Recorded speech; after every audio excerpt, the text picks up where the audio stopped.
मध्य प्रदेश के राज्यसभा चुनाव को लेकर भोपाल से लेकर दिल्ली तक हलचल तेज है। मीनाक्षी नटराजन के नामांकन को लेकर कांग्रेस के प्रतिनिधि दल ने चुनाव आयोग से मुलाकात की और अपना तर्क पेश किया, लेकिन इसके बावजूद शाम तक मीनाक्षी नटराजन के नामांकन को लेकर चुनाव आयोग ने कोई फैसला नहीं दिया।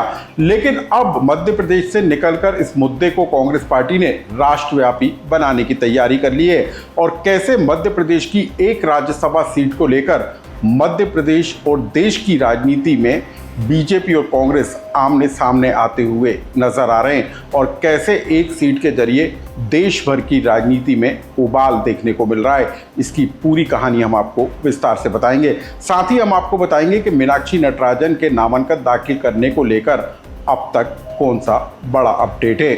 नमस्कार, मैं हूं अनुराग श्रीवास्तव और आप देख रहे हैं MP diary.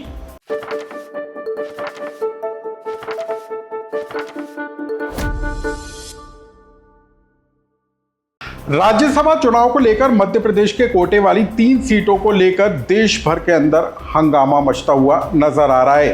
Congress candidate Meenakshi Natarajan का नामांकन राज्यसभा रिटर्निंग ऑफिसर ने मंगलवार को निरस्त कर दिया था, लेकिन बुधवार को दिन भर भोपाल से लेकर दिल्ली तक इस मुद्दे को लेकर राजनीतिक सरगर्मी देखने को मिली। मीनाक्षी नटराजन का नामांकन निरस्त किए जाने के बाद देर रात मंगलवार की रात को भोपाल में चुनाव आयोग और दिल्ली में चुनाव आयोग के दफ्तर के बाहर कांग्रेस के नेताओं ने धरना दिया और बुधवार को भोपाल में चुनाव आयोग के दफ्तर के बाहर कांग्रेस के विधायक और नेताओं ने काली पट्टी बांधकर एक दिन का उपवास रखा और चुनाव आयोग से लेकर बीजेपी सरकार की कार्यशैली पर सवाल खड़े किए। लेकिन सिर्फ इतना ही नहीं, अब हम आपको बताते हैं कि मीनाक्षी नटराजन का नामांकन क्या अब वाकई में पूरी तरीके से खारिज हो गया है या अभी भी कोई रास्ता बाकी है, इसको भी समझ लीजिए।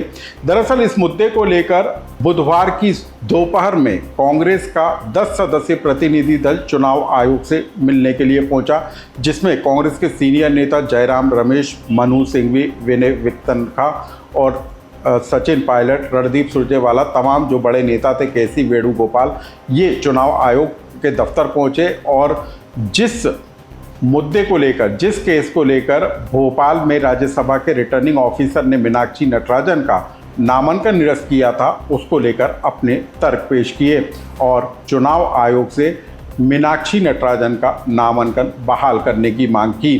अब आप सुन लीजिए कि आखिर चुनाव आयोग में शिकायत करने के बाद जो है कांग्रेस पार्टी के सीनियर नेता और एडवोकेट मनु सिंघवी ने क्या कुछ कहा, पहले आप उससे समझ लीजिए, फिर हम आगे की कहानी बताते हैं। After cognizance, if it is taken, then there will be investigation. After investigation, there will be charge sheet. That is not enough. The section says after charge sheet, the judge must frame charges. Had the judge reached the stage of framing charges, she would be obliged to disclose. It is a bizarre thing that the RO has rejected it, saying that there is cognizance. The word used is sangyan in the RO's order. Sangyan means cognizance. There is no cognizance taken. Ultimately, also we pointed out to the Election Commission that they are having a huge reservoir of power under Article 324. It's a constitutional power. It is uncircumscribed power. It is inherent power.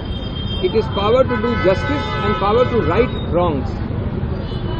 If a RO improperly throws out a nomination paper on the ground that the color of his hair is black. तो कांग्रेस नेता ने और प्रतिनिधि दल ने चुनाव आयोग से मुलाकात करके अपना पक्ष रखा और ऐसा माना जा रहा था कि इस पक्ष के 2 घंटे के बाद चुनाव आयोग मीनाक्षी नटराजन के नामांकन को लेकर कोई बड़ा फैसला ले लेगा। लेकिन शाम ढलने के बाद भी चुनाव आयोग की तरफ से कोई स्पष्टीकरण निकलकर सामने नहीं आया और उसके बाद अब कांग्रेस पार्टी जो है विरोध और आंदोलन के मूड में खड़ी होती हुई नजर आई।